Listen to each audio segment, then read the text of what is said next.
आज प्रत्येक विद्यार्थी एका कॉम्प्लेक्स खाली जगतोय. हे नंबर देणं आधी बंद करा. हा पहिला, तो दुसरा, तो चौथा, तो 35वा. म्हणजे पहिले 5 येणारे विद्यार्थी स्वतःला श्रेष्ठ समजतात. मग काही 40वा येणारा विद्यार्थी मूर्ख आहे. तुम्हाला काय अधिकार आहे कोण श्रेष्ठ आहे ठरवण्याचा? कदाचित 40वा येणारा विद्यार्थी संगीतात श्रेष्ठ असेल, गायनात श्रेष्ठ असेल, पेंटिंग मध्ये श्रेष्ठ असेल. त्याला काही चॉईस आहे की नाही ठरवायला? तुम्ही स्पर्धा लावली आहेत मुलांमध्ये आणि मग त्यात काय पालकही सामील होत आहेत. मुलांवर दडपण आणतात. पहिल्या 5 ये, पहिल्या 10 ये. मग काय सुरू होतात classes, extra classes, coaching classes. बाजार मांडलाय तुम्ही, शिक्षणाचा बाजार. बरं एक गोष्ट मला सांगा. माझ्या एका मित्राला शिल्पकार व्हायचं होतं, पण SSC ला तो सायन्स मध्ये फेल झाला म्हणून त्याला JJ स्कूल ऑफ आर्ट्स मध्ये ऍडमिशन घेणं शक्य झालं नाही.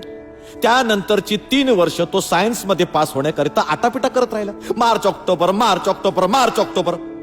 युजलेस नाही का हे? ज्या विषयाचा शिल्पकलेशी काही एक संबंध नाहीये, त्या विषयासाठी आयुष्याची 3 वर्ष वाया घालवली त्याने. घालवली की नाही? माझ्या मित्राला नापास ठरवण्याचा हक्क कोणी दिलाय तुम्हाला?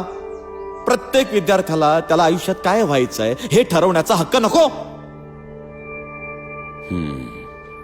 पण राणे, प्रत्येक विद्यार्थ्यानं प्राथमिक शिक्षण घ्यायला नको? घ्यायला हवं ना, माझी काहीच हरकत नाही, घ्यायला हवं. पण बाबरच्या बायकोचा जन्म कुठे झाला आणि कंबोडियाच्या मातीत कुठली खनिज सापडतात हा इतिहास आणि भूगोल आहे का? नाही, मी म्हणतो त्यांना इतिहास शिकवा, भूगोल शिकवा, पण निदान त्याची परीक्षा तरी घेऊ नका. मग बघा मुलं किती आवडीने शिकतात ते.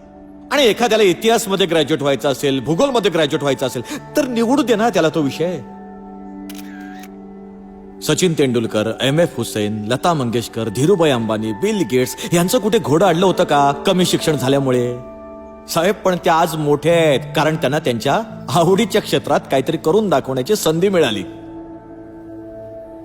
प्रत्येक मुलाच्या आवडीचं क्षेत्र ओळखा, त्याला त्या क्षेत्रामध्ये काहीतरी करून दाखवायची संधी उपलब्ध करून द्या. मग बघा मुलं काय करतात ते.